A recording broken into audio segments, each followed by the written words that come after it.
Today, another friend, a chess player, told me that he's studying rook and games, and they are giving him so much improvement.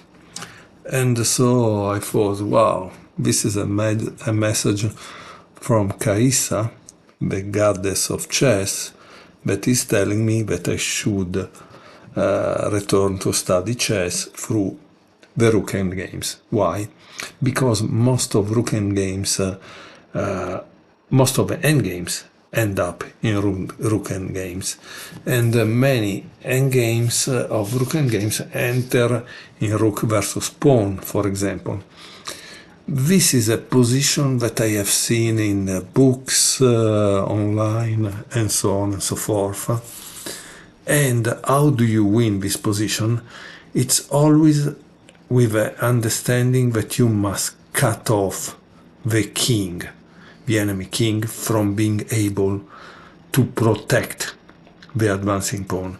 So obviously the first move that you need to do here is, and here if you don't know, please pause the video and try to guess. If you know, it's rook g5. Again, I have seen it in endless books, and so this is quite simple for me. But it's a reality. Now after a4, you don't go to try to block the pawn, because the pawn is gonna die.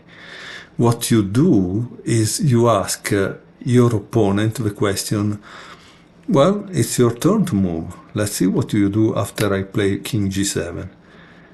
And he needs to move. So what does he do?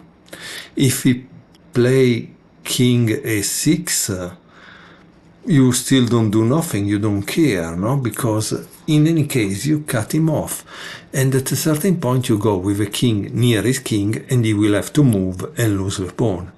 If instead he moves the pawn, then at that point you really go after the pawn, because the pawn is gonna die.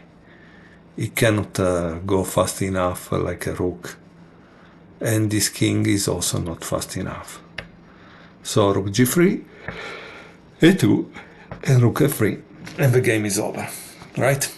So this was a very simple first lesson about rook endgames. Hope you enjoy it.